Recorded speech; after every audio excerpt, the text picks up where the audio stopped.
आज की हमारी class excise and taxation inspector से रिलेटेड जितने भी इसके एमसीक्यूज आ चुके हैं पेपर्स में उनको हम डिस्कस करेंगे, जो जो इम्पोर्टेंट एमसीक्यूज हैं और जो बन सकते हैं एक्साइज एंड टैक्सेशन इंस्पेक्टर में।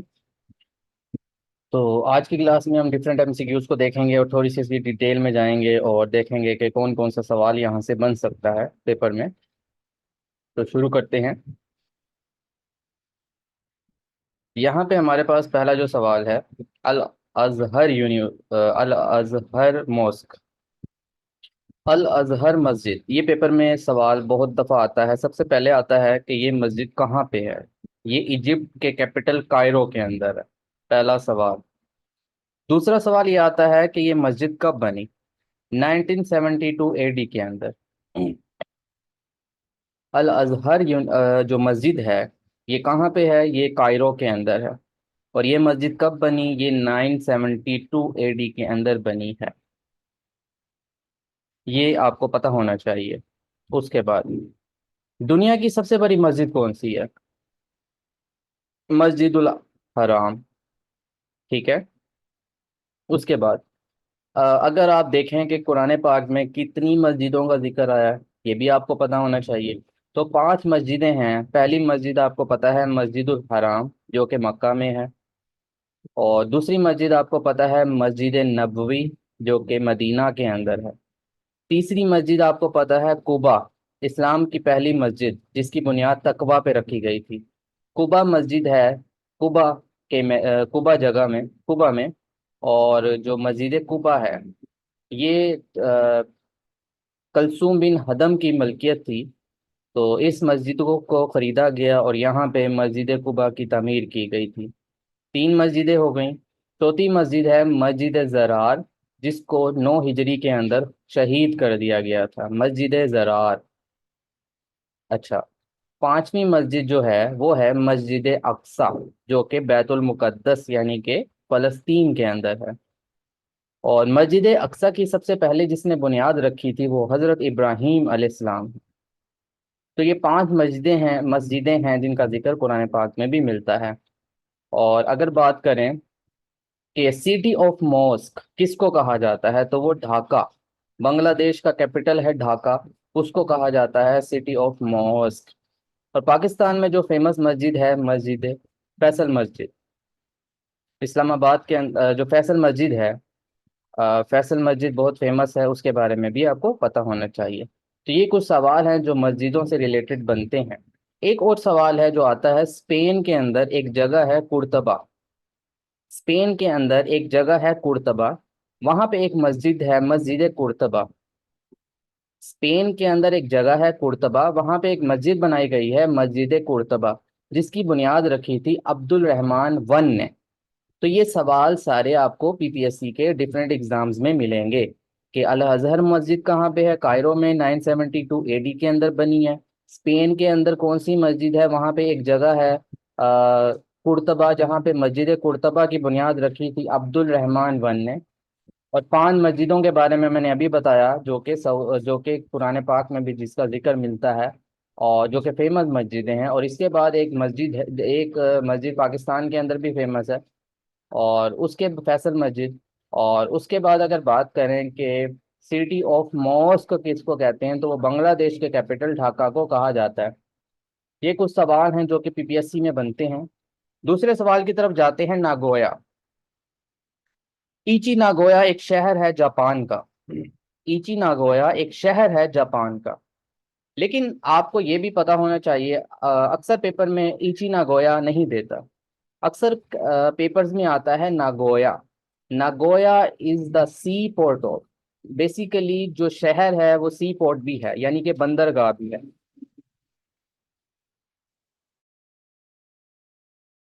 तो अगर बात की जाए कि नागोया सी पोर्ट कहाँ का है, बंदरगाह कहाँ की है, तो वो जापान की बंदरगाह है।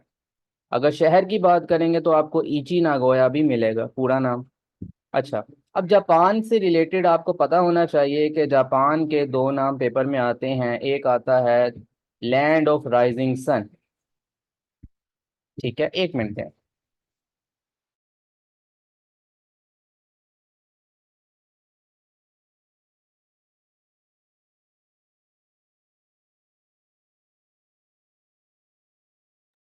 अच्छा, जापान जो है, जापान के आपको दो नाम पता होने चाहिए।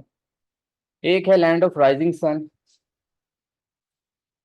और दूसरा नाम है Britain of Pacific, great Britain of Pacific.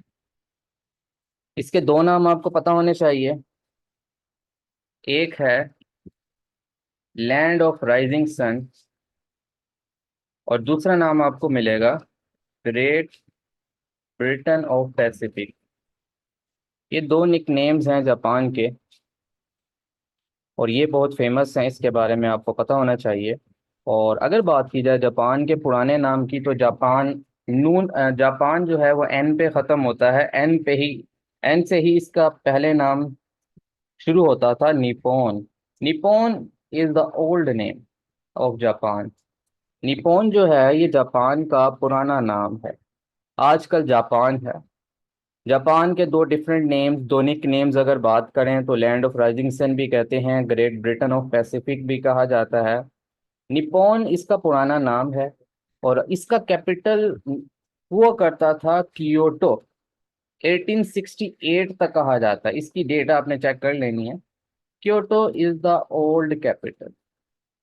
आजकल जो जापान का कैपिटल है वो टोक्यो, जहाँ पे टोक्यो, आजकल जापान का जो कैपिटल है वो टोक्यो है। और टोक्यो के बारे में फेमस है कि दुनिया की मोस्ट पॉपुलेटेड सिटी, टोक्यो दुनिया की मोस्ट पॉपुलेटेड सिटी है। ये भी सवाल आपको पता होना चाहिए। और जापान की अगर करेंसी की बात करें, तो इसकी करेंसी येन है। जापान की करेंसी येन है, और इसकी पार्लियामेंट डाइट है, डाइट इसकी पार्लियामेंट है। ये देखा कि जापान को लैंड ऑफ राइजिंग सन के अलावा ग्रेट ब्रिटेन ऑफ पैसिफिक भी कहा जाता है। जापान का पहले नाम निप्पॉन हुआ करता था। इसका पहले कैपिटल था कियोटो, और आज इसका कैपिटल है टोक्यो। ये टोक्यो को मोस्ट पॉपुलेटेड सिटी भी कहा जाता है। इसकी करेंसी है येन, और इसकी पार्लियामेंट है डाइट। जापान, जापान के मुख्तलिफ शहर, जैसे टोक्यो और कियोटो और नागोया, इची नागोया इसका शहर है, इसका सी पोर्ट भी है। और जापान से रिलेटेड आपने एक याद रखना है, ओलंपिक्स 2020 के जापान में हुए थे। अब ये जो जापान, इसको टोक्यो ओलंपिक्स भी कहा जाता है, 2020 टोक्यो ओलंपिक्स। लेकिन आपको पता है कि कोरोना की वजह से इसको शिफ्ट कर दिया गया था 2021 में। तो 2021 में बाकी जो इसकी गेम्स थी वो कंप्लीट हुई थी 2021 में। तो अगर आप पेपर में देखते हैं 2020 का ऑप्शन नहीं है, 2021 का है, तो इसमें कंफ्यूज होने की जरूरत नहीं है। 2022 के अंदर जो ओलंपिक्स हुए थे वो चाइना के शहर बीजिंग में हुए थे, बीजिंग। और अब जो 2024 के अंदर ओलंपिक्स हुए हैं, 26 जुलाई 2024, ये पेरिस ओलंपिक्स कहलाएंगे। अब 2024 के अंदर ही अगर बात करें, तो अगस्त 2024 में पैरा ओलंपिक्स भी हुए हैं, पेरिस पैरा ओलंपिक्स। अब इससे क्या मतलब, इससे ये है कि जो माजूर अफराद होते हैं उनके ओलंपिक्स अलग से होते हैं। तो 2024 के अंदर जुलाई में ओलंपिक्स हुए हैं, और उसके अगले महीने, जहां जैसे ही ये ओलंपिक्स खत्म हुए हैं, उसके कुछ दिनों के बाद पैरा ओलंपिक्स भी पेरिस के अंदर शुरू हो गए हैं। तो ये करंट अफेयर से रिलेटेड कुछ चीज़ें बताई हैं, और कुछ चीज़ें मैंने जापान से रिलेटेड आपको यहाँ पे मेंशन की हैं। इसको यहाँ पे ख़त्म करते हैं, आगे चलते हैं अपने अगले क्वेश्चन की तरफ। हमारे पास यहाँ पे तीसरा सवाल है कि second governor of state Bank of Pakistan, आपको पता है कि जो पहला गवर्नर है वो कौन है? वो जाहिद हुसैन है, Zahid Hussain. First governor of state Bank of Pakistan Zahid Hussain. अब जाहिद हुसैन की अगर बात करें, तो ये फर्स्ट गवर्नर हैं स्टेट बैंक ऑफ पाकिस्तान के, और ये फर्स्ट हाई कमिश्नर भी रह चुके हैं India, high commissioner of Pakistan to India. India में पहले पाकिस्तान की तरफ से ये हाई कमिश्नर भी रह चुके हैं। और उसके बाद अगर बात करें कि पहली female governor of state Bank of Pakistan, तो वो हैं शमशाद अख्तर। अब ये जो शमशाद अख्तर हैं, ये 14वीं और फर्स्ट पहली फीमेल हैं। इनके बाद 2006 के अंदर ये बनी थी। इनके बारे में आपको पता होना चाहिए। अब बात करते हैं सेकंड की, कि सेकंड गवर्नर कौन थे। पहले तो जाहिद हुसैन थे, तो सेकंड कौन है? सेकंड हैं यहाँ पे अब्दुल कादिर। अब्दुल कादिर जो है वो सेकंड गवर्नर हैं स्टेट बैंक ऑफ पाकिस्तान के। इसके बारे में भी अक्सर सवाल बनता है। तो ये चीज़ें आपको पता होनी चाहिए कि पहले गवर्नर जाहिद हुसैन हैं, पहली फीमेल गवर्नर शमशाद अख्तर हैं, लेकिन दूसरे गवर्नर कौन है? वो अब्दुल कादिर हैं। ठीक है, अगले सवाल की तरफ जाते हैं। अगला सवाल है, who was the first captain captain of Pakistan cricket. और यहाँ पे फीमेल की बात हो रही है, यहाँ पे फीमेल की बात हो रही है, यहाँ पे फीमेल आना चाहिए। तो पाकिस्तान की फीमेल कौन सी कैप्टन है जो ओडीआई और टेस्ट मैचेस की कैप्टन रह चुकी हैं? पाकिस्तान की फीमेल का नाम बताएं। फीमेल क्रिकेट टीम में ओडीआई और टेस्ट में जो पहली कैप्टन है उनका नाम क्या है? वो है शाजिया खान। तो शाजिया खान के बारे में भी अक्सर सवाल बनते हैं। अगला सवाल है, all the files permanent deleted from the computer we use. कि अगर हमने अपनी फाइल्स को कंप्यूटर से परमानेंट डिलीट करना है, हम चाहते हैं कि वो रिसाइकल बिन में ना जाएं, वो डायरेक्ट डिलीट हो जाएं, तो उसके लिए जो शॉर्टकट की इस्तेमाल करेंगे वो शिफ्ट डिलीट डिलीट की इस्तेमाल करेंगे। शिफ्ट प्लस डिलीट की का इस्तेमाल किया जाएगा। अगला सवाल है, खान की हेडवर्क्स। खान, देखें, पाकिस्तान के अंदर खान रहते हैं, चाइना के अंदर चीनी रहते हैं, चाइनीज रहते हैं। तो खान और चाइनीज का अगर मुकाबला किया जाए तो खान की हेडवर्क्स बनता है। खान की हेडवर्क्स किस दरिया के ऊपर है? ये चिनाब के ऊपर आपको मिलेगा। ठीक है, तो आपने इस तरह से इसको याद कर लेना है। आगे है सिन्नाई हेडवर्क्स। ये कहाँ पे है? तो ये रावी दरिया के ऊपर है। रावी, रावी आपको पता है लाहौर जो है वो रावी दरिया के किनारे पर आबाद है। रावी जो है पाकिस्तान का सबसे छोटा दरिया इसको कह सकते हैं। और ये जो है इसके किनारे, इसके ऊपर एक हेडवर्क है जिसको सिन्नाई हेडवर्क कहा जाता है। अगला सवाल है, सेक्शन या कॉलम्स ऑफ एफआईआर। एफआईआर को फर्स्ट इंफॉर्मेशन रिपोर्ट भी कहा जाता है। ये भी सवाल अक्सर पेपर में मिलता है कि FIR stands for first information report. अब ये जो एफआईआर है, इसके कितने सेक्शंस होते हैं? तो यहाँ पे 6 सेक्शंस होते हैं, आपने याद रखना है। इसके 6 कॉलम्स होते हैं, 6 सेक्शन होते हैं। अगला सवाल है, Scottish Alexander Fleming got Nobel prize. इसने याद रखिएगा, जो अलेक्जेंडर फ्लेमिंग है ये स्कॉटिश है। अलेक्जेंडर फ्लेमिंग ने 1928 में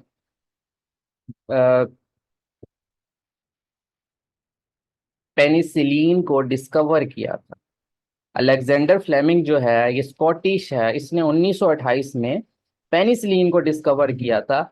इसको नोबेल मेडिसिन प्राइज दिया गया 2 बंदों के साथ। ये जो सवाल आपके साथ शेयर किया है ये एक्साइज एंड टैक्सेशन इंस्पेक्टर का ही सवाल है कि अलेक्जेंडर फ्लेमिंग को मेडिसिन के अंदर नोबेल प्राइज दिया गया था, किन 2 के साथ? Ernest Boris Chain, Ernest Boris Chain और होवर्ड फ्लोरे। इन 2 बंदों के साथ, बोरिस चेन, होवर्ड फ्लोरे, इन 2 बंदों के साथ इसको 1945 के अंदर नोबेल मेडिसिन प्राइज दिया गया था। ये एक्साइज का सवाल है। अगला सवाल है, ये भी एक्साइज का है। Towards new Pakistan written by, ये एक किताब है, ये लिखी है अयूब खान ने। Towards new Pakistan written by Ayub Khan. अब अयूब खान की अगर बात करें तो अयूब खान की एक और किताब भी है, अयूब खान। अब सबसे पहले बात कर लेते हैं, इसकी 2 चीजें आपको पता होनी चाहिए। 1951 से 58 तक ये पाकिस्तान के तीसरे कमांडर इन चीफ रहे हैं, थर्ड कमांडर इन चीफ। ये पाकिस्तान के तीसरे कमांडर इन चीफ रहे हैं। और दूसरी बात ये है कि 1958 से टूवर्ड्स 1958 से 1969 तक ये पाकिस्तान के प्रेसिडेंट भी रहे हैं। ये पहले इलेक्टेड प्रेसिडेंट थे, फर्स्ट इलेक्टेड प्रेसिडेंट और सेकंड प्रेसिडेंट ऑफ पाकिस्तान। पहले इलेक्टेड जिनको इलेक्ट किया गया था और दूसरे प्रेसिडेंट हैं पाकिस्तान के सिकंदर मिर्जा के बाद ये आए थे। इनकी किताबों के बारे में अक्सर सवाल आते हैं और पहली इनकी किताब मैंने बताई टूवर्ड्स न्यू पाकिस्तान। और दूसरी किताब की तरफ अगर हम देखें तो दूसरी किताब है फ्रेंड्स नॉट मास्टर्स। ये दो किताबें हैं इनकी और यही सवाल जो हैं इनके बारे में अक्सर पेपर में आते हैं कि 1951 से 58 तक ये पाकिस्तान के तीसरे कमांडर इन चीफ रहे थे। इनके बाद आए थे मूसा खान और ये 1958 से 69 तक फर्स्ट इलेक्टेड प्रेसिडेंट भी रहे हैं और सेकंड प्रेसिडेंट भी रहे हैं। और इनकी दो किताबें हैं टूवर्ड्स न्यू पाकिस्तान और फ्रेंड्स नॉट मास्टर्स। ये दो किताबें इनकी हैं और अक्सर पेपर में यही किताबें आती हैं। आगे की तरफ चलते हैं। तो अगला सवाल है हमारे पास कि trillion has how many zeros. तो 12 जीरोस यानी कि 12 जीरोस रखता है ये भी सवाल अक्सर पेपर में आता है और एक्साइज में ये सवाल आए हुए हैं। अगला सवाल है सेंट्रल बैंक ऑफ पाकिस्तान किसको कहा जाता है? स्टेट बैंक ऑफ पाकिस्तान को कहा जाता है। अब स्टेट बैंक ऑफ पाकिस्तान जो है ये 1 जुलाई 1948 को इसकी बुनियाद रखी गई थी। कायदे आजम ने इसकी बुनियाद रखी थी, इसका इफ्तिताह किया था। इसका पहला गवर्नर कौन था? इंडिया के अंदर पाकिस्तान का पहला हाई कमिश्नर जाहिद हुसैन था। उसको वहां से बुला के यहाँ पे पाकिस्तान का पहला गवर्नर लगाया गया स्टेट बैंक ऑफ पाकिस्तान का। और इसके बाद दूसरा गवर्नर आया था अब्दुल कादिर।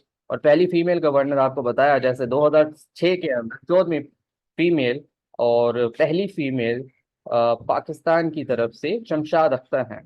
इनको इसको सेंट्रल बैंक ऑफ पाकिस्तान भी कहा जाता है। 13वां सवाल है अमजद साबरी। ये जो अमजद साबरी हैं इनको कब कत्ल किया गया था? असैसिनेट किया गया था इनको। इनकी असैसिनेशन हुई थी 22 जून 2016 को। 22 जून 2016 को इनकी असैसिनेशन हुई थी। 2016 आपने याद रखना है। और उसके बाद आगे चलते हैं टॉम्ब ऑफ बीबी जाविंदी। ये कहाँ पे है? ये उच्च शरीफ के अंदर है। ठीक है। अगला सवाल है कि after UK the largest number of noble. ये जो नोबल जिनको प्राइज मिलते हैं उनको नोबल लॉरिएट कहा जाता है। सबसे ज्यादा जो है जो नोबेल प्राइज रखता है वो यूएसए है। यूएसए के बाद है यूके और यूके के बाद आता है जर्मनी। यहाँ पे जर्मनी का ऑप्शन नहीं है तो नन आपको यहाँ पे जर्मनी पता होना चाहिए। ये भी सवाल अक्सर पेपर में आता है। उसके बाद अगला सवाल है क्रो ईटर्स। ये एक नॉवल है जो लिखा है बप्सी सिद्धवा ने। बप्सी सिद्धवा जो हैं इन्होंने एक नावल लिखा है क्रो ईटर्स। ठीक है, बप्सी सिद्धवा। बप्सी सिद्धवा। अगला सवाल है प्लूटोक्रेसी मींस। इसका मतलब होता है वेल्थी क्लास वाले लोग। ठीक है। और हार्ट ऑफ एशिया। अगला सवाल है हार्ट ऑफ एशिया। ये एक ऑर्गेनाइजेशन है जो बनी है 2 नवंबर 2011 को। 2 नवंबर 2011 को ये हार्ट ऑफ एशिया ये ऑर्गेनाइजेशन की इसकी बुनियाद रखी गई है 2 नवंबर 2011 को। अब ये हार्ट ऑफ एशिया क्या है इसके बारे में देख लेते हैं। हार्ट ऑफ एशिया इसको इस्तांबुल प्रोसेस भी कहा जाता है।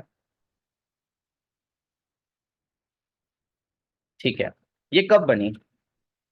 ये बनी है 2 नवंबर 2011 को। और इसके मेंबर्स कितने हैं? इसके मेंबर्स हैं 15। इसके समिट के बारे में पूछा जाता है। इसका फर्स्ट जो समिट हुआ है फर्स्ट समिट इसका जो पहला इसकी इसकी समिट इस कॉन्फ्रेंस कहा जाता है। इसकी पहली कॉन्फ्रेंस हुई है 2011 को ही जब ये बना है। और इसकी कॉन्फ्रेंस हुई है तुर्की के शहर इस्तांबुल में। इस्तांबुल।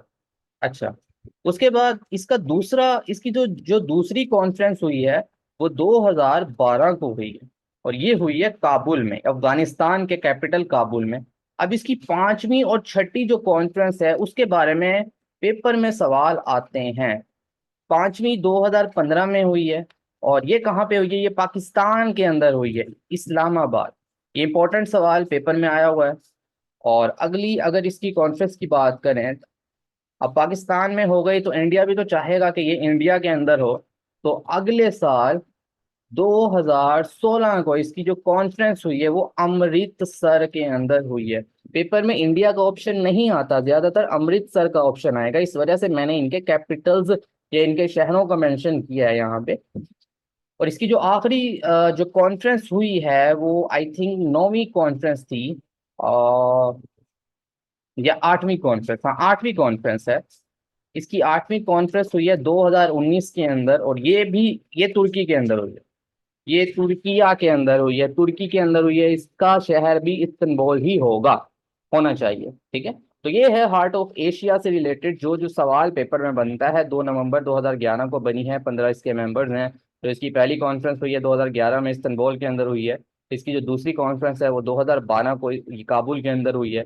पांचवी कॉन्फ्रेंस 2015 को इस्लामाबाद, छठी कॉन्फ्रेंस 2016 को अमृतसर के अंदर हुई है। इसकी 8वीं कॉन्फ्रेंस 2019 के अंदर हुई है, और ये इस वक्त लेटेस्ट जो कॉन्फ्रेंस थी वो थी तुर्किया के अंदर। तो ये है हार्ट ऑफ एशिया से रिलेटेड जो जो सवाल पेपर्स में बनते हैं। ये जितनी भी सवाल आज तक बने हैं, मैंने आज तक इसके 3 सवाल पेपर में देखे हैं। पहला सवाल आता है कि हार्ट ऑफ एशिया बनी कब है। 3 से 4 सवाल देखे हैं। हार्ट ऑफ एशिया 2 नवंबर 2011 को बनी है। और अगला सवाल आता है कि पाकिस्तान में जो इसकी कॉन्फ्रेंस हुई थी वो कब हुई थी। वो 2015 के अंदर हुई थी, और ये 5वीं कॉन्फ्रेंस थी। और उसके बाद अगर ये भी सवाल आया हुआ है कि 2016 में इसकी कॉन्फ्रेंस कहाँ पे हुई है, तो ये अमृतसर के अंदर हुई है। और इसकी जो करंट लेटेस्ट जो इसकी कॉन्फ्रेंस थी वो 2019 के अंदर हुई है, तुर्की के अंदर। तो ये सवाल पेपर में आए हुए हैं। अगले सवाल की तरफ चलते हैं। देखें अगला सवाल वही है, इसकी 5वीं कॉन्फ्रेंस कब हुई है। तो ये 5वीं कॉन्फ्रेंस इस्लामाबाद के अंदर हुई है। यहाँ पे ऑप्शन नहीं है इस्लामाबाद, आपने याद रखना है, 9 दिसंबर 2015 को। और इसकी आपने भी चेक कर लेनी है इसकी कॉन्फ्रेंस। और इसकी लेटेस्ट जो कॉन्फ्रेंस है वो 2019 के अंदर हुई है, तुर्की के अंदर। आगे चलते हैं। अगला सवाल है हमारे पास के members of heart of Asia. मैंने अभी बताया 15 मेंबर्स हैं। अगला सवाल है नोवाक जोकोविक। अब टेनिस से रिलेटेड जो जो सवाल बनते हैं कि टेनिस के कुछ प्लेयर्स के बारे में पूछा जाता है। पहला प्लेयर है नोवाक जोकोविक। अब ये जो प्लेयर है ये सर्बिया से है, सर्बिया से बिलोंग करता है। इसके बारे में अक्सर सवाल आते हैं। और एक है राफेल नडाल, ये जो है स्पेन से है। अगला Roger Federer. Roger Federer belong करते हैं स्विट्जरलैंड से, इसको मैं स्विस लिख रहा हूँ, स्विट्जरलैंड से। एक है मार्टिना हिंगिस, ये भी स्विट्जरलैंड से बिलोंग करती है। ये पहली लेडी कहा जाता है इसको टेनिस की। तो मार्टिना हिंगिस के बारे में भी अक्सर सवाल आपको पेपर के अंदर मिलेंगे। तो ये 3 से 4 सवाल हैं, टेनिस प्लेयर्स हैं जो इम्पोर्टेंट हैं, जिनके बारे में अक्सर सवाल आते रहते हैं। तो ये 4 प्लेयर्स के बारे में और इनकी जगह के बारे में कि ये कहाँ से बिलोंग करते हैं, ये सवाल आगे भी आपको मिलते रहेंगे। तो ये सवाल आपको पता होने चाहिए। अगले अगले सवाल की तरफ चलते हैं। नोवाक जोकोविक बिलोंग करते हैं सर्बिया से, मार्टिना हिंगिस बिलोंग करती हैं स्विट्जरलैंड से। कार्बन क्रेडिट्स ये इंट्रोड्यूस हुए थे क्योटो प्रोटोकॉल 2015 2005 में जो आए थे। और अगला सवाल है Pakistan atomic energy commission. Pakistan atomic energy commission कब बना। ये 1956 के अंदर बना है, पाकिस्तान एटॉमिक एनर्जी कमीशन।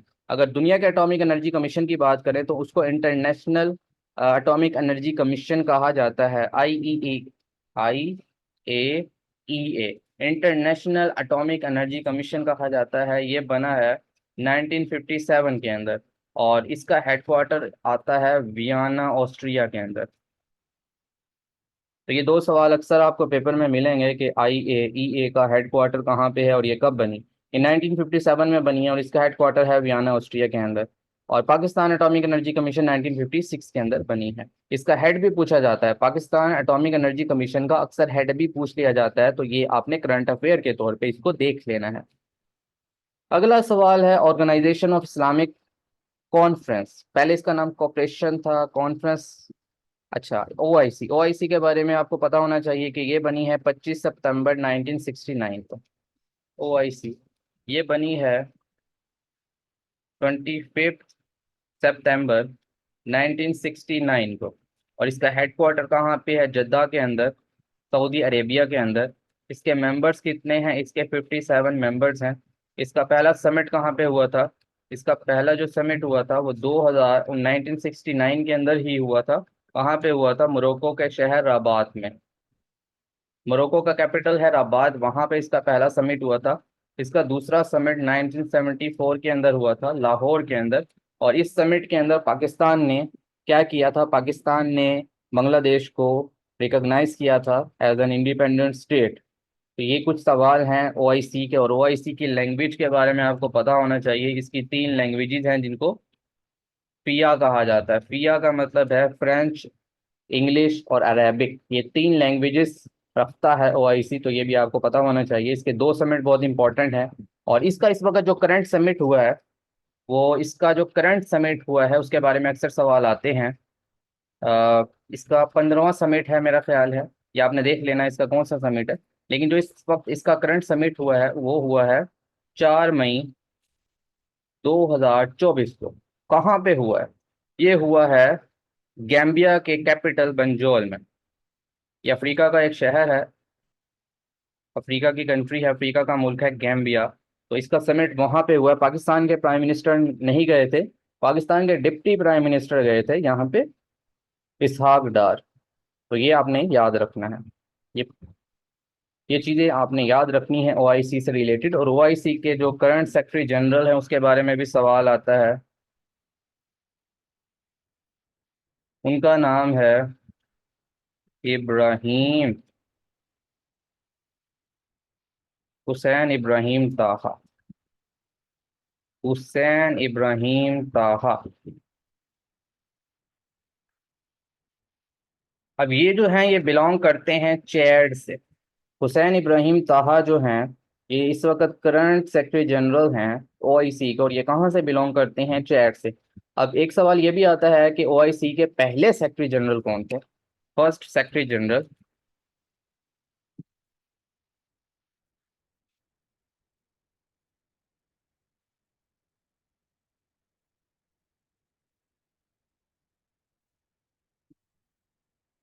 और उसके बाद ये भी सवाल आता है कि पाकिस्तान की तरफ से कौन थे। लेकिन आपको पाकिस्तान के जो सेक्रेटरी जनरल थे वो आपको पता होना चाहिए। उनका नाम है पीरजादा शरीफुद्दीन, शरीफुद्दीन पीरजादा। अच्छा, अगर आपसे सवाल किया जाए कि पाकिस्तान की तरफ से वाहिद उस बंदे का नाम बताएं जो ओआईसी के सेक्रेटरी जनरल रहे हैं, तो आपने बता देना है शरीफुद्दीन पीरजादा। शरीफुद्दीन पीरजादा वाहिद हैं जो कि 1985 में बने थे। 1985 से 1988 तक रहे हैं कि पाकिस्तान की तरफ से ओआईसी में सेक्रेटरी जनरल रहे हैं। तो इसके बारे में भी आपको पता होना चाहिए। अगले सवाल की तरफ चलते हैं। अगला सवाल है हमारा ह्यूमन राइट्स वॉच। ये इसका हेडक्वार्टर कहाँ पे है? इसका हेडक्वार्टर न्यूयॉर्क के अंदर है। और ये बनी कब है?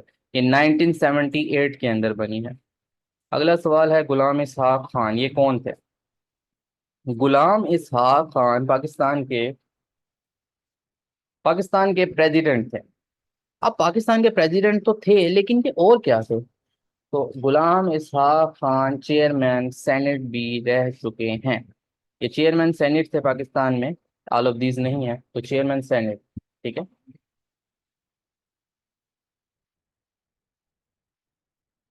उसके बाद अगला सवाल, मेजर शब्बीर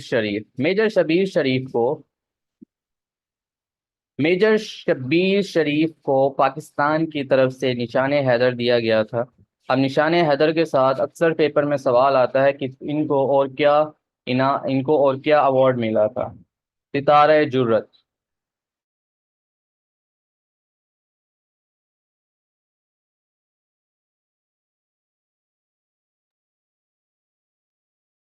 मेजर शबीर शरीफ अवार्डेड निशाने पाकिस्तान। इनको निशाने पाकिस्तान की तरफ से नवाजा गया था, लेकिन इनको पाकिस्तान की तरफ से एक और अवार्ड भी दिया गया था, सितारे जुर्रत। इनको सितारे जुर्रत भी दिया गया था। ये सवाल दोनों ही पेपर में आते हैं, तो ये अक्सर आपने देखे होंगे। तो ये आपने यहाँ पे ख्याल रखना है। ठीक है। अब ये वो सवाल है जहाँ पे मेरिट में आप फंस जाते हैं, तो आपने इनको याद रखना है। आगे है एबी डिविलियर। इसने इसने सबसे ज्यादा तेज ओडीआई की सेंचुरी बनाई है। इसने 31 गेंदों पे सेंचुरी बनाई है। अच्छा, 37 गेंदों पे सेंचुरी बनाई है शाहिद अफरीदी ने 37 गेंदों पे सेंचुरी बनाई है। ये भी आपने याद रखना है। अगला सवाल है कि शेख अहमद सरहिंदी, जिनका दूसरा नाम आपको पता है मुजद्दिद अली सानी। शेख अहमद सरहिंदी कहें या मुजद्दिद अली सानी कहें, ये कहाँ से बिलोंग करते हैं? नक्शबंदी से। ठीक है, आगे चलते हैं। अगला सवाल है कि विच device is required for internet connection? उसको कहते हैं modem. Modem. Which device is required for internet connection, इसको मोडेम कहा जाएगा। ठीक है। अगला सवाल आ गया आपके सामने कि छठी हार्ट ऑफ एशिया कॉन्फ्रेंस जो 2016 के अंदर हुई है वो कहाँ पे हुई है? अभी मैंने इसका आपको बताया इसके बारे में। ठीक है। अगला सवाल है palaeontology is the study of fossils. Fossils की स्टडी को पैलियोंटोलॉजी कहा जाता है। बोन्स की स्टडी को कहते हैं ऑस्टियोलॉजी, और ब्लड की स्टडी को कहते हैं हेमाटोलॉजी। 35 क्वेश्चन है। इंटरनेशनल लिटरेसी डे ये कब मनाया जाता है? ये 8 सितंबर को मनाया जाता है। इंटरनेशनल लिटरेसी डे कब मनाया जाता है? ये 8 सितंबर को मनाया जाता है। ये बहुत इंपॉर्टेंट क्वेश्चन है, इसके बारे में आपको पता होना चाहिए। अगला सवाल है स्टीफन हॉकिंग, इसकी डेथ कब हुई? 2018 के अंदर इसकी डेथ हुई। इसकी एक किताब के बारे में आपको पता होना चाहिए, इसकी किताब बहुत ज़्यादा फेमस है, a brief history of time. A brief history of time Stephen Hawking की किताब है। ये अंग्रेज, ये इंग्लिश थे, यूके से इनका ताल्लुक था, इंग्लैंड से, तो इनके यूके से इनका ताल्लुक था। और ये जो हैं 2018 में इनकी डेथ हुई।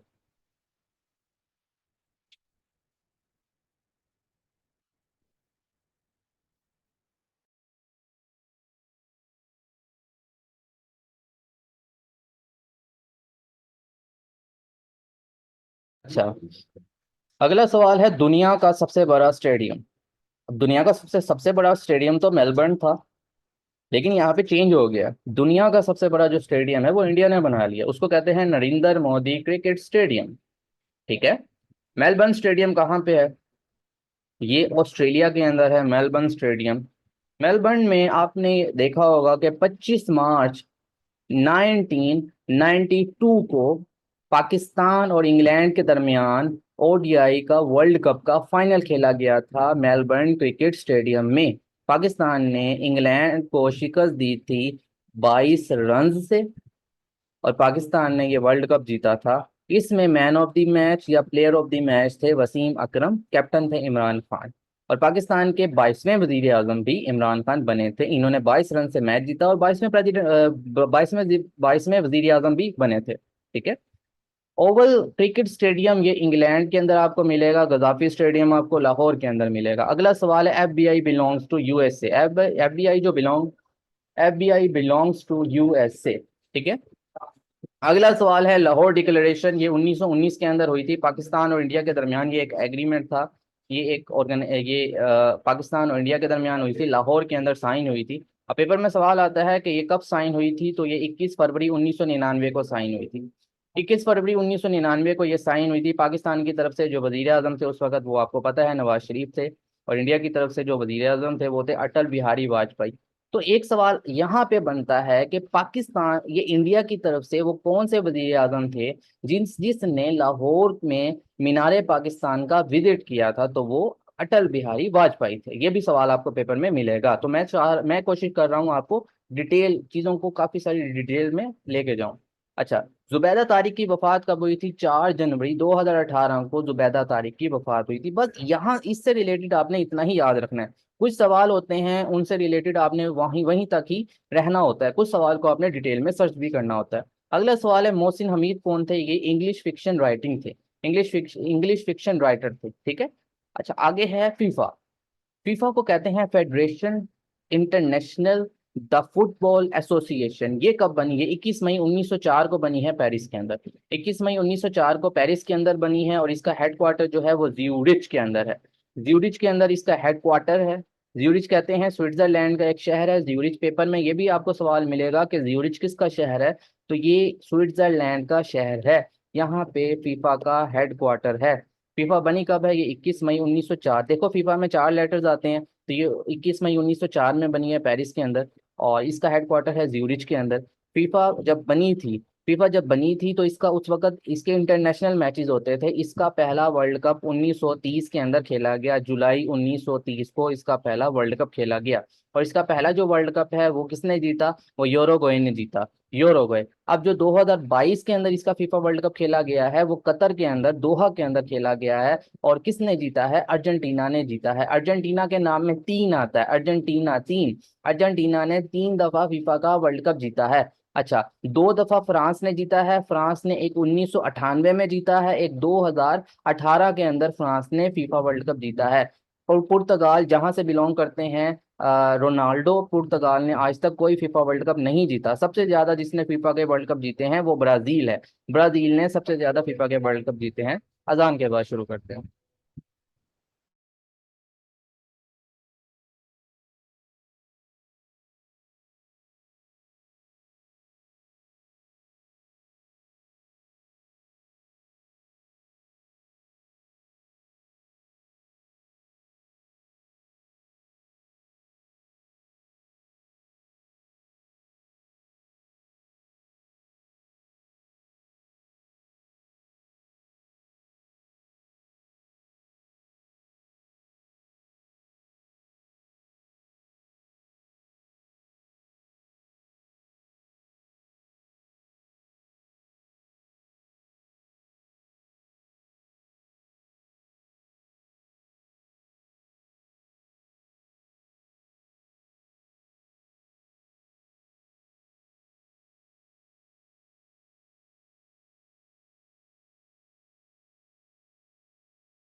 जी क्लास। अच्छा, मेरी आवाज़ आ रही है आप सबको?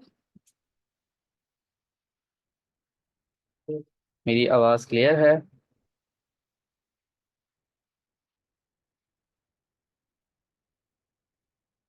ठीक है, आगे शुरू करते हैं। हमने यहाँ पे बात की थी फीफा से रिलेटेड। फीफा से रिलेटेड एक और सवाल आता है कि फीफा 2010 में कहाँ पे हुआ था। 2010 में फीफा हुआ था साउथ अफ्रीका में पहली दफ़ा, और शकीरा जो कि कोलंबिया से बिलोंग करती हैं, उन्होंने वक्का वक्का सॉन्ग गाया था। और अब एक और सवाल आता है कि अगर 2010 के अंदर फीफा का वर्ल्ड कप साउथ अफ्रीका के अंदर हुआ था, एस वाली कंट्री के अंदर हुआ था, तो किस एस वाली कंट्री ने ये वर्ल्ड कप जीता था? तो वो एस वाली कंट्री स्पेन थी। हुआ एस वाली कंट्री साउथ अफ्रीका के अंदर था, लेकिन ये वर्ल्ड कप जीता था स्पेन ने। आगे चलते हैं। 43rd, हाइट ऑफ दियामीर भाषा डैम। तो दियामीर भाषा डैम के बारे में पहला सवाल ये है कि दियामीर भाषा डैम किस दरिया के किनारे पर है? ये इंडस रिवर के किनारे पर है।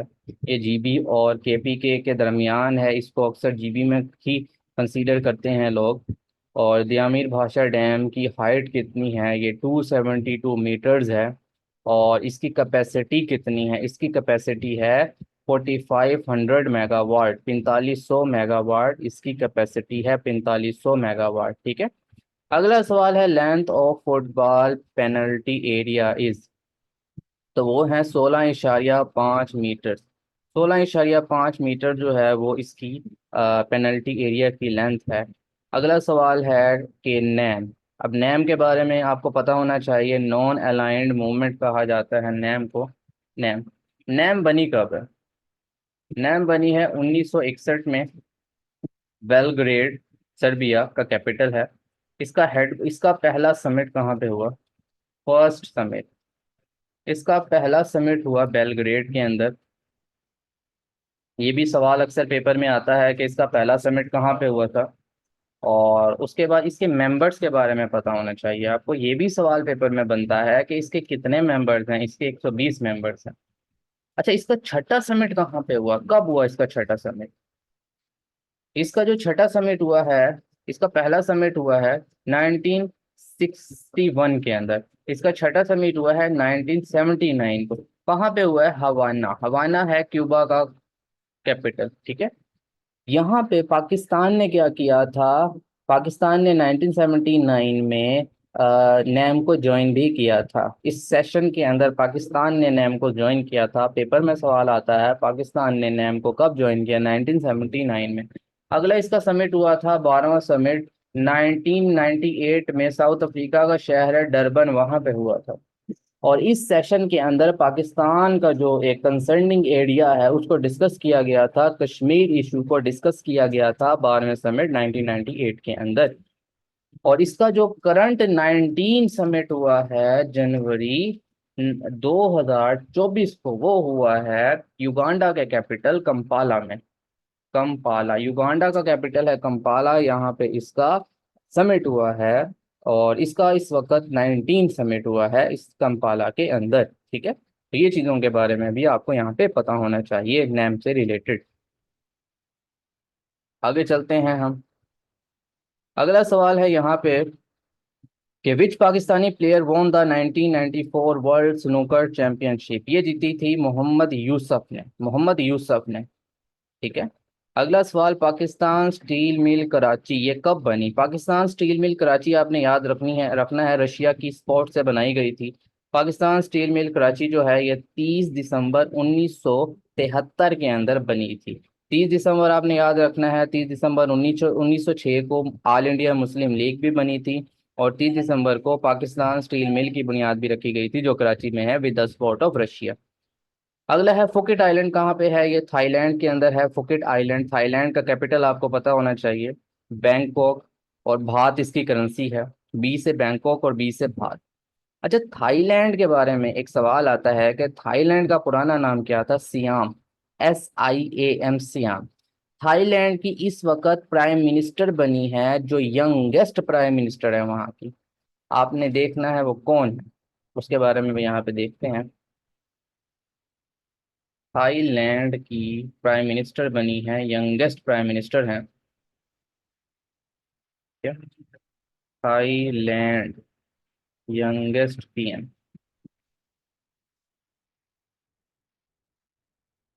थाईलैंड यंगेस्ट पीएम, ठीक है। तो वो है पेटनोन नोंग प्रन सिंह शिनावत्रा।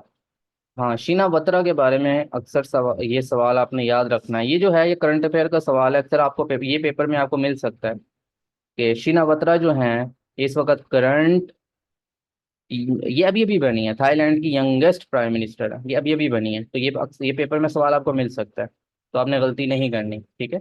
आगे चलते हैं। ये कुछ सवाल हैं यहाँ पे, ये इंपॉर्टेंट नहीं है, इनसे इनकी ज़रूरत नहीं है। ये 51 क्रेट, क्रेट जो आइलैंड है ये ग्रीस के अंदर है, क्योंकि सी जी आर है, यहाँ पे सी आर है। जी आर सी आर, देखें सी आर जी आर मिलता है, ठीक है। तो सी आर से स्टार्ट होने वाला जो क्रिएट आइलैंड है वो कहाँ पे होगा? वो G R, C R G R, तो ग्रीस, ठीक है। अच्छा, अबीजा आइलैंड कहाँ पे है? ये बेलेरिक आर्कीप्लेगो है, बेलेरिक आइलैंड्स हैं। जब काफी सारे जजीरे मिलते हैं तो उनको एक नाम दे दिया जाता है आर्कीप्लेगो। एक बेलेरिक आर्कीप्लेगो है स्पेन का, जिसके अंदर एक छोटे छोटे जजीरे हैं। एक पहला जजीरा है अबीजा, ये भी जाहिर सी बात है बेलेरिक आइलैंड या स्पेन का ही होगा। अगला सवाल है विच की is used for startup menu. अब जब भी आप स्टार्टअप मेन्यू के अंदर कोई चीज लिखते हो उसके लिए आप की इस्तेमाल करते हो? कंट्रोल प्लस इस्केप, ठीक है, कंट्रोल प्लस इस्केप।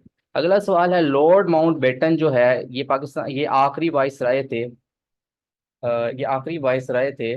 तो ये 1979 के अंदर इनकी डेथ हुई थी। इसके बारे में सवाल आता है कि रिटायर्ड, ये पहले क्या थे? ये नेवी ऑफिसर थे, ठीक है, पहले ये नेवी ऑफिसर थे। अगला सवाल है the universal declaration of human rights adopted on. ये जो ह्यूमन राइट्स जो है ना, ये 10 दिसंबर 1948 को अडॉप्ट किया गया था। इसके 30 आर्टिकल्स हैं। ये सारे सवाल आपको पेपर्स में मिलेंगे, डिफरेंट एग्जाम्स में। मोस्ट इंपॉर्टेंट क्वेश्चन है, मोस्ट इंपॉर्टेंट क्वेश्चन है। अगला सवाल है who were Muslim members of Nehru report 1928। जो नेहरू रिपोर्ट पेश की गई थी जिस कायदे आजम ने मुखालिफत की थी, और इसके जवाब में 1929 में कायदे आजम ने 14 नुकात पेश किए थे, जिसमें कायदे आजम की मदद की थी मौलाना मोहम्मद अली जौहर ने। ये जो 14 नुकात पेश किए गए थे कायदे आजम की तरफ से नेहरू रिपोर्ट के जवाब में, नेहरू रिपोर्ट 1928 में, आपको पता है कि मोतीलाल नेहरू और जवाहरलाल नेहरू ने बनाई थी। इसमें मुस्लिम मेंबर्स कौन थे? इसमें आपने मुस्लिम मेंबर्स याद रखने हैं, अली इमाम और शोएब कुरैशी। ये दोनों ही मुस्लिम मेंबर्स थे, अली इमाम और शोएब कुरैशी। अली इमाम और शोएब कुरैशी, देखो दो जिन्होंने बनाई थी और दो मुस्लिम मेंबर्स आपको मिल रहे हैं यहाँ पे, अली इमाम और शोएब कुरैशी। आगे है the Asiatic society was formed in 1784। इसको बनाया था विलियम जेम्स ने। एशियाटिक सोसाइटी 1784 में किसने बनाई थी? विलियम जेम्स ने बनाई थी। अगला सवाल है पर्सी पुलिस पैलेस, ये कब, ये इसको किसने डिस्ट्रॉय किया था 331 इकतीस बीसी के अंदर? तो ये था Alexander the great. Alexander the great ने इसको तबाह बर्बाद कर दिया था, ठीक है। उसके बाद अवाम, अलेक्जेंडर द ग्रेट की अगर आपसे बात की जाए तो उस्ताद कौन थे? तो अलेक्जेंडर द ग्रेट ए से स्टार्ट होता है, तो इनके उस्ताद का नाम आपने याद रखना है अरिस्टोटल, ठीक है। अच्छा, अरिस्टो जिसको कहते हैं। अवामी लीग कब बनी? अवामी लीग 1954 में ये इक़्तिदार में आई थी। और अगला सवाल है currency notes are issued by, कौन इशू करता है करेंसी नोट्स? ये भी स्टेट बैंक ऑफ पाकिस्तान ही इशू करता है। उसके बाद होमो इरेक्टस, ये पहला इंसान कह सकते हैं इसको, ये जो पुराने पहले इंसान होते थे होमो इरेक्टस, ये कहाँ पे फाउंड पाए जाते हैं? जावा के अंदर। ये स्टार्ट जावा में हुए थे, जावा आइलैंड है इंडोनेशिया का। उसके बाद अगला सवाल है who took part two all the round table conference, किसने तमाम राउंड टेबल कॉन्फ्रेंस में पार्टिसिपेट किया था? ये सवाल आपको मिलेगा बी आर अम्बेडकर और तेज बहादुर सप्रू। तेज बहादुर सप्रू और बी आर अम्बेडकर जो हैं ये दोनों इंडिया की तरफ से थे, और ये दोनों जो हैं आल इन्होंने तमाम पार्टिसिपेट किए थे, इन्होंने तमाम पार्टिसिपेट किया था राउंड टेबल कॉन्फ्रेंस में। आपको पता है गांधी, पहली राउंड टेबल कॉन्फ्रेंस जो हुई थी लंदन के अंदर, ये सारी कॉन्फ्रेंसेस हुई हैं जो 1930 के अंदर पहली राउंड टेबल कॉन्फ्रेंस थी। आपको पता है गांधी इसमें शिरकत नहीं कर सका था, क्योंकि वो एक सिविल डिसओबीडियंस मूवमेंट में शामिल था, जिसकी वजह से बाद में उसको जेल वगैरह हुई थी, तो काफी चीजें ये चलती रही थी। Gandhi resign from Congress. अब देखें कांग्रेस से गांधी ने अपने आप को अलग कर लिया था। ये दो सवाल आपको मिलेंगे 1934 में। 1934 में पहला वाकया ये हुआ था कि कायदे आजम मुस्लिम लीग के प्रॉपर, जो जिसे कहते हैं ना कि परमानेंट, जिसको परमानेंट प्रेसिडेंट बने थे। कायदे आजम 1934 में मुस्लिम लीग के प्रॉपर प्रेसिडेंट बने थे, और 1934 में गांधी ने कांग्रेस से रिजाइन दे दिया था। ठीक है, तो ये दो दो सवाल आपने याद रखने हैं, ये डिफरेंट क्वेश्चन है। 30 अक्टूबर 1934 इसका आंसर बनेगा, Gandhi resign from Congress on 30 October 1934। अगला सवाल है, Black Panthers is a terrorist movement of American negroes. American negroes की ये एक टेररिस्ट मूवमेंट है। अगला सवाल है, first central office of Muslim League. Muslim League कब बनी? 1906। 30 दिसंबर 1906 को कहाँ पे बनी थी? ढाका बांग्लादेश में। कब बनाई? ढाका बांग्लादेश में किसके घर पे बनी थी? नवाब सलीमुल्लाह खान। अब ये जो नवाब सलीमुल्लाह खान है ना, इनके बारे में एक सवाल आपने याद रखना है कि 1905 में जब शिमला डेपुटेशन हुई थी, यानी कि सर आगा खान सोम की क़यादत में जो 35 मुस्लिम रहनुमा थे, जो कि लॉर्ड मिंटो से मुलाकात करने के लिए गए थे, जो कि उस वक्त वाइस राय थे, शिमला के अंदर गए थे। तो उसके बाद क्या हुआ था कि नवाब सलीमुल्लाह खान ने रिजाइन दे दिया था, हट गए थे, पीछे हट गए थे। लेकिन ऐसा हुआ क्यों था? क्योंकि शिमला डेपुटेशन उनके जो कि 1905 में हुई थी, इसमें पाकिस्तान सेपरेट इलेक्टोरेट चाहता था, अलग इंतखाब का हक चाहता था, लेकिन इसका लॉर्ड मिंटो से मुलाकात करने गया था, लेकिन ये जो इसके पर्पस था ये रिजेक्ट कर दिया गया था, जिसके के बाद क्या हुआ था कि नवाब सलीमुल्लाह खान ने रिजाइन दे दिया था। यही नवाब सलीमुल्लाह खान के दौर में इस घर पे अगले साल ढाका में क्या हुआ था, इसको नवाब ऑफ ढाका कहते हैं, नवाब सलीमुल्लाह खान को। इनके दौर में अगले साल 1906 को, 30 दिसंबर 1906 को क्या बना था? मुस्लिम लीग की बुनियाद रखी गई थी। तो इनका पहला ऑफिस, सेंट्रल ऑफिस कहाँ था? अलीगढ़ के अंदर। ठीक है। अगला सवाल है हमारे पास, by whose efforts Muslim leaders got an appointment with viceroy. देखें, अगले अगले से अगला सवाल मिलता जा रहा है। तो वाइसराय मिंटो से जब मुलाकात करने गए थे, तो इनकी मुलाकात के लिए जो अपॉइंटमेंट लेके दिया था वो किसने दिया था? मिस्टर आर्च बोल्ड बोल्ड ने। आर्च बोल्ड, ये एक नया सवाल है, और नया तो नहीं कह सकते, ये भी इंपॉर्टेंट क्वेश्चन है, ये भी पेपर में आपको मिलेगा।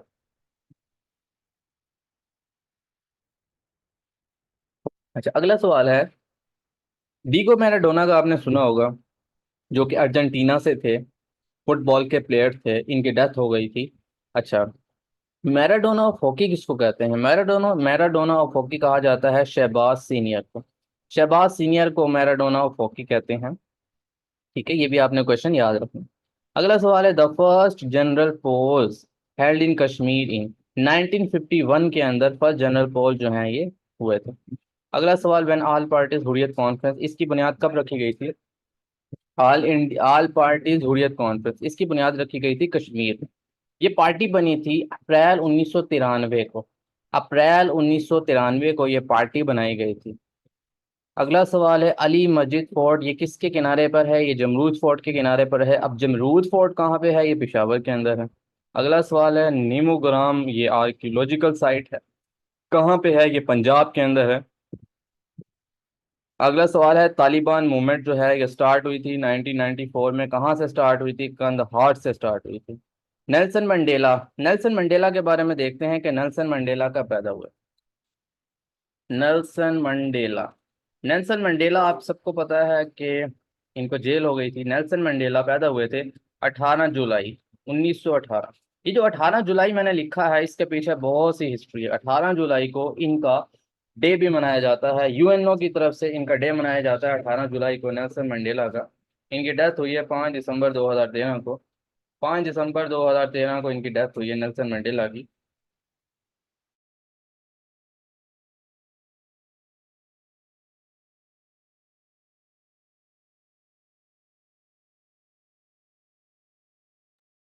5 दिसंबर 2013 को इनकी डेथ हुई है। और नेल्सन मंडेला से रिलेटेड, इनकी कुछ बुक से रिलेटेड बहुत इंपॉर्टेंट क्वेश्चन आते हैं इनकी किताबें। कन्वर्सेशन विद माई सेल्फ, ये इनकी एक किताब है। इनकी अगली किताब आपको मिलेगी, लॉन्ग वॉक टू फ्रीडम। अभी जो लॉन्ग वॉक टू फ्रीडम है, ये लिखी गई थी 1994 के अंदर। नेल्सन मंडेला जो है, इनको जेल हुई थी 27 साल, और ये 1990 में आज़ाद हुए थे। और इसके बाद ये पाकिस्तान, आपको पता है, इनको पाकिस्तान की तरफ से निशाने पाकिस्तान अवार्ड भी दिया गया था 1992 में। तो ये कुछ सवाल हैं जिनके बारे में आपको पता होना चाहिए। यहाँ पे सवाल है कि नेल्सन मंडेला की जो किताब है लॉन्ग वॉक टू फ्रीडम कब पब्लिश हुई, 1994 के अंदर पब्लिश हुई है। अगला सवाल है common man's gallery inaugurated on 4 October 2019, Asad Qaiser ने किया था। और अगला सवाल, an apology for Mohammed and Mohammedans book written by John Davenport, ये जॉन डेवनपोर्ट ने लिखी है। अगला सवाल है नवाब मलिक आमिर मोहम्मद खान नवाब ऑफ कालाबाग कहते हैं, मियां वाली से इनका ताल्लुक था, ये वेस्ट पाकिस्तान के गवर्नर बनाए गए थे, तीसरे गवर्नर थे 1960 में। अब ये वेस्ट पाकिस्तान क्या है? दरअसल पाकिस्तान जब आपको पता है कि बांग्लादेश को ईस्ट पाकिस्तान कहते थे, यहाँ पे इन सूबों को जम करके एक सूबा बना दिया गया था जिसको वेस्ट पाकिस्तान का नाम दिया गया था। और इसके पहले जो गवर्नर थे वो मुश्ताक अहमद गुरमानी हैं। और इसके तीसरे जो बनाए गए थे गवर्नर वेस्ट पाकिस्तान के, उनको नवाब ऑफ कालाबाग या नवाब मलिक आमिर मोहम्मद खान कहा जाता है।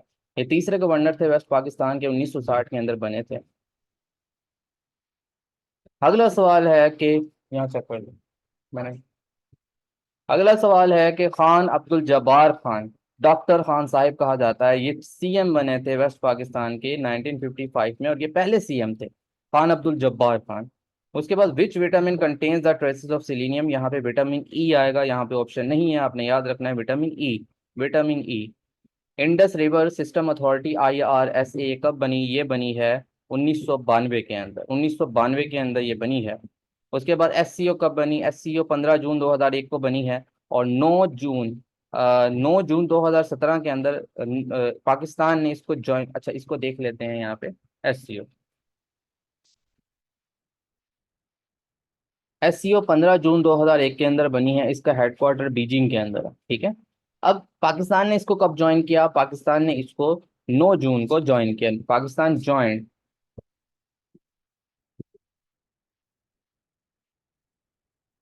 पाकिस्तान ने 9 जून 2017 को इसको ज्वाइन किया। 9 जून 2017 को पाकिस्तान इसका परमानेंट मेंबर बना, अलोंग विद इंडिया। इंडिया ने भी इसी दिन ही SCO शंघाई कोऑपरेशन ऑर्गेनाइजेशन को ज्वाइन किया। और इसमें हुआ था कि इसके अब कितने मेंबर्स हैं? इसके 10 मेंबर्स हैं। अभी अभी जो इसका एक समिट हुआ है SCO का, शंघाई कोऑपरेशन ऑर्गेनाइजेशन का, 4 जुलाई 2024 को इसका समिट हुआ है कजाकिस्तान के कैपिटल अस्ताना के अंदर। और ये जो समिट था, इस समिट के दौरान इसमें बेलारूस ने एज अ 10th मेंबर के तौर पे SCO को ज्वाइन किया है। ये भी एक करंट अफेयर है ताज़ा ताज़ा। अगला है, अब mechanical stop watch can measure a time interval up to minimum 0.1 second. अगला सवाल है माइकल जैक्सन जिसको किंग ऑफ पॉप कहते हैं, इनकी डेथ कब हुई? माइकल जैक्सन की डेथ हुई है 25 जून 2009 को। कहाँ पे हुई है? Los Angeles, California. आपको याद है कैलिफोर्निया के दो शहर बहुत इंपॉर्टेंट है, बल्कि तीन शहर। कैलिफोर्निया का एक शहर है लॉस एंजल्स, एक है लॉस एंजल्स फेमस है हॉलीवुड फिल्म इंडस्ट्री की वजह से। और लॉस एंजल्स के अंदर जितने भी फिल्म इंडस्ट्री के होते हैं वो मतलब माइकल जैक्सन की डेथ भी लॉस एंजल्स में ही हुई थी। और अगर बात करें दूसरे शहर की, वो है सैन फ्रांसिस्को, जो फेमस है गोल्डन गेट ब्रिज की वजह से। और कैलिफोर्निया का तीसरा शहर है सैन डिगो, वो भी बड़ा फेमस है, वो भी पेपर में आता है। अगला सवाल है John Keats poet of beauty, इसकी डेथ हुई है 1821 में, और at the age of 25 years. ये इंग्लिश, ये हैं इंग्लिश हैं, और इनकी इनकी डेथ बहुत ही कम अरसे में हो गई थी, यंग एज में, जिसकी वजह से इससे रिलेटेड बहुत से सवाल पेपर में बनते हैं। अगला सवाल है when a triangle has two congruent sides it is called isosceles, यानी कि जब किसी भी ट्रायंगल की दो साइड्स बराबर होती हैं उसको आइसोसेल्स कहते हैं, और जिसकी दो साइड्स बराबर नहीं होती उसको स्केलिन कहते हैं, और जिसकी चारों साइड्स बराबर होती हैं उसकी उसको इक्विलैटरल कहा जाता है। अगला सवाल है crude oil is heated in the furnace up to, भट्टी के अंदर क्रूड ऑयल को, खाम तेल को पकाया जाता है 400 डिग्री सेंटीग्रेड तक। अगला सवाल है smooth endoplasmic plasmic reticulum is involved in the synthesis of, ये लिपिड्स की सिंथेसिस करते हैं, और जो रफ एंडोप्लाज्मिक रेटिक्यूलम होते हैं वो प्रोटीन्स की सिंथेसिस करते हैं। अगला सवाल है वर्ल्ड फूड प्रोग्राम ये कब बना था? 1961 के अंदर बना था, इसका हेडक्वार्टर रोम के अंदर है, इसको बनाया था ड्वाइट डी आइजनहोवर ने, उसके दौर में यह बनाया गया था। अब ये जो जितनी भी फूड की ऑर्गेनाइजेशन है आपने याद रखना है, इसका हेडक्वार्टर है इटली के कैपिटल रोम के अंदर। उसके बाद असाबिया कॉन्सेप्ट दिया था इब्ने खल्दून ने। इब्ने खल्दून के बारे में आपने याद रखना है, 1332 में पैदा हुए इब्ने खल्दून तुनिसिया, ट्यूनिस के अंदर, और 1406 को इनकी डेथ हुई इजिप्ट के कैपिटल कायरो के अंदर। इब्ने खल्दून की एक किताब भी बड़ी फेमस है, मुकदमा, और असाबिया इनका कॉन्सेप्ट है जो इन्होंने दिया था। और उसके बाद मोहम्मद इब्ने जकरिया अल राजी, ये कौन थे? ये ईरान से इनका ताल्लुक था, ये फिजिशियन थे, अल्केमिस्ट थे, फिलोसफर भी थे, ईरान से इनका ताल्लुक था। और उसके बाद उच्च गैस फील्ड, आपको पता होगा कि पाकिस्तान की जो सुई गैस है, जो कि सुई के मुकाम से ये जो गैस फील्ड है, ये कब डिस्कवर हुई थी? ये हुई थी 1952 में, यानी कि 1952 में। और ये जो सुई गैस है ये कहाँ पे है? ये बलोचिस्तान के अंदर है। बलोचिस्तान में आपने दो गैसेस याद रखनी है, एक है सुई गैस, एक है उच्च गैस फील्ड। अब ये उच्च गैस फील्ड कैसे याद रखेंगे? सुई में यू आता है, उच्च में भी यू आता है, दोनों बलोचिस्तान के अंदर है। उच्च गैस फील्ड आ जाए, सुई गैस आ जाए, दोनों बलोचिस्तान के अंदर है। सिंध के अंदर तीन गैस फील्ड आपको मिलेंगी, बहुत इंपॉर्टेंट है। एक गैस फील्ड का नाम है चच्चर गैस फील्ड, एक गैस फील्ड का नाम है कादराबाद गैस फील्ड, एक गैस फील्ड का नाम है कंदकोट गैस फील्ड। ये जो कादराबाद गैस फील्ड है, ये सेकंड सबसे बड़ी गैस फील्ड है, और नंबर वन पे जो है वो सुई गैस है, दूसरे नंबर पे आती है Qadirabad gas field. 92 headquarter of oil and gas development company, इसका हेडक्वार्टर कहाँ पे है? इस्लामाबाद के अंदर है। ये गैस को डिस्कवर करता है। उसके बाद बेकिंग सोडा को कहा जाता है सोडियम बाइकार्बोनेट, जिसका फार्मूला है NaHCO3। जब इसको पकाया जाता है तो इससे ये प्रोड्यूस करता है carbon dioxide. Stoma found in the epidermis of leaves closes when guard cells lose water, ठीक है। उसके बाद iron and structures are damaged by sulphur dioxide. और अगला सवाल है, पेरिस क्लाइमेट एग्रीमेंट ये कब अडॉप्ट किया गया था? 2015 के अंदर अडॉप्ट किया गया था। पेरिस किसका कैपिटल आपको पता है? फ्रांस का कैपिटल। एक सवाल आता है, पेरिस दरिया के किनारे पर है? ये सीम रिवर के किनारे पर है। उसके बाद enzymes are basically made up of proteins, ठीक है। अगला सवाल है, the world day to combat desertification and drought is observed on 17 June. ये 17 जून को मनाया जाता है, ये भी इंपॉर्टेंट डे है। अगला है, a normal CD ROM usually can store up to data 680 MB। और एडवर्ड जीनर जो है, इन्होंने डिस्कवर की थी, इन्होंने वैक्सीन को डिस्कवर किया था 1796 के अंदर, 1796 के अंदर। तो ये था आज का हमारा लेक्चर, उम्मीद है यहाँ तक आपको समझ आई होगी।